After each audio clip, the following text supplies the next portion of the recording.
Guts e Artorias são o mesmo personagem. Calma, isso foi só pra chamar sua atenção. Hoje eu vou te contar tudo sobre Artorias, o Andarilho do Abismo. Vamos falar do conceito dele, suas inspirações e sua história, além de analisar suas semelhanças com Guts, de Berserk. Artorias foi um dos 4 cavaleiros de elite de Gwyn que recebeu um anel único para aprimorar suas habilidades. Os 4 eram Golf, o gigante que liderou os arqueiros contra os dragões, que recebeu o anel do falcão, Ornstein, o matador de dragões, que recebeu o anel do leão, Ciaran, cuja espada curta serviu uma morte rápida aos inimigos de Gwyn, que recebeu o anel da vespa, e Artorias, conhecido por sua vontade de aço e habilidade única com a espada grande, que recebeu o anel do lobo. Enviado a Nova Londo quando os 4 reis foram corrompidos pelo abismo, Artorias firmou um pacto com uma serpente primordial para andar no abismo e caçar os espectros sombrios. Teorias divergem sobre qual das serpentes firmou um pacto, se foi Kath ou se foi Frampt. Kath parece provável por ser um personagem conhecido por gostar de espalhar a humanidade. Ajudando Artorias a derrotar os espectros sombrios, ele estaria incentivando o fluxo de humanidade em Nordran. Afinal, Kath não tem nenhuma lealdade com os espectros, ele apenas os ensinou a usar a humanidade. Seu objetivo é apenas fazer com que o máximo de pessoas possível se corrompa com a humanidade, para guiar o mundo a uma era de trevas. Lembrando que humanidade aqui é um item consumível no jogo, e é plenamente aceito entre a comunidade de que essas humanidades são pedaços da alma escura. E é também essa substância que compõe o abismo, a alma escura do pigmeu furtivo, corrompida por magia. Outra teoria diz que o pacto foi com Frampt para frustrar os planos de Kath. Nesse caso, enviar Artorias para o abismo com esse poder seria o que o permitiria triunfar. Algum tempo depois da ruína de Nova Londo, Artorias foi enviado para lidar com Lasil, que estava sendo destruída pelo abismo. Kath influenciou os humanos da cidade a escavarem o local onde Manos estava preso, libertando-o. Manos é provavelmente o pigmeu furtivo, que dividiu a alma escura em várias partes e criou o abismo. É por isso que ele é chamado de Pai do Abismo e também porque encontramos aqueles inimigos que parecem humanidades gigantes na voragem do abismo. Artorias lutou bravamente contra Manos, mas foi derrotado. Ele se sacrifica no final da batalha para proteger sua companheira Loba Sif, usando seu escudo para erguer uma barreira ao redor da filhote. Ele foge de Manos, mas no momento que o encontramos, já é tarde demais. Artorias está corrompido e ataca o morto-vivo escolhido. O diálogo cortado de Artorias diria, e aqui eu traduzo: quem quer que seja, fique longe. Em breve serei consumido. Por eles, pela escuridão. Você é forte, humano. De certo, sua raça é mais do que pura escuridão. Eu lhe imploro, a propagação do abismo deve ser parada. Ah, Sif, aí está você. Todos vocês me perdoem, pois eu falhei.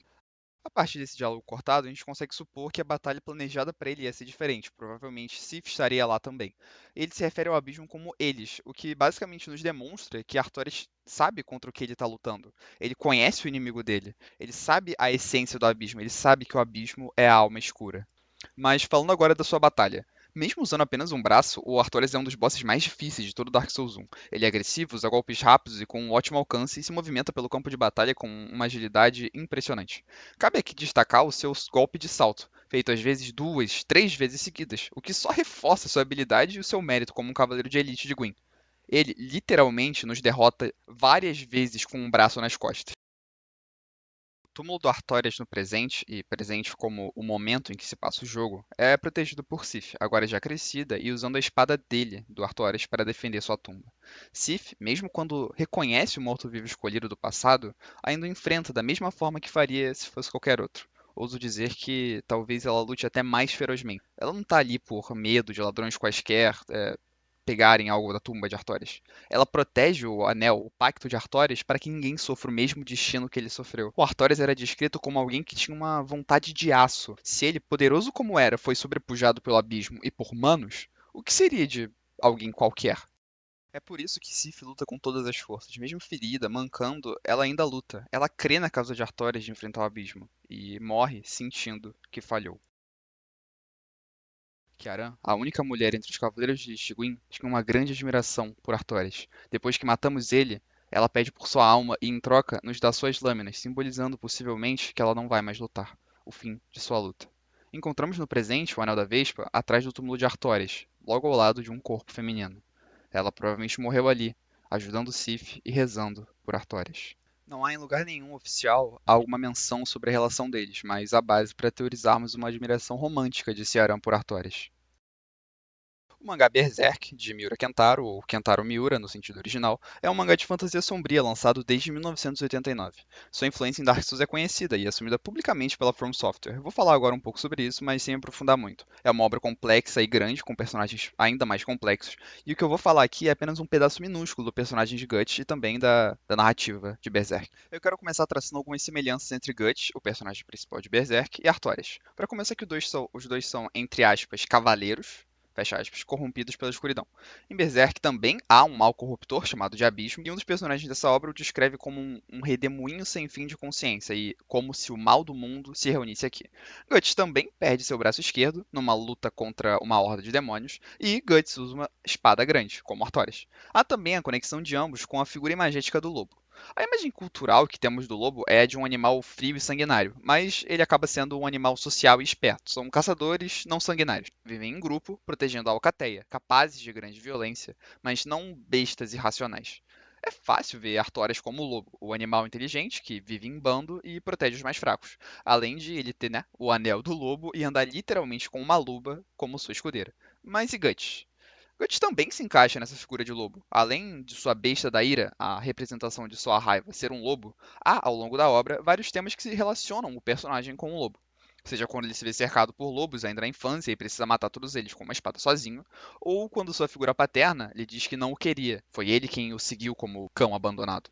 Apesar de não ser algo tão explícito como no caso de Artorias, não é difícil relacionar a figura do lobo com Guts também. Então temos que ambos são espadachins habilidosos tomados pela escuridão, associados com a figura do lobo, e os dois têm uma mão inutilizada. Você pode argumentar que, enquanto Artorias é esse arquétipo de cavaleiro honrado e altruísta, que se sacrifica pelo bem maior e mataria dragões para salvar donzelas virgens, como Shrek, Guts caminha por um lado diferente. E sim, ele não é necessariamente essa pessoa altruísta e honrada, apesar de ser bom. Guts não é um cavaleiro, e durante a obra ele também se mostra contra a ideia de se dedicar cegamente a uma causa. E eu concordo com isso, eles são diferentes. Mas Guts e Artorias são dois lados de um mesmo personagem, os dois lados de uma moeda, que se expandem e se desenvolvem de forma diferente por conta das obras em que estão inseridos. O que eu quero expor aqui é que Guts é uma clara inspiração para Artorias, e estudar suas semelhanças e diferenças é vital para entender o personagem Artorias. Como naquela frase que diz: dentro de nós há dois lobos lutando, um é bom e o outro é mau, e o que vence é aquele que você alimenta.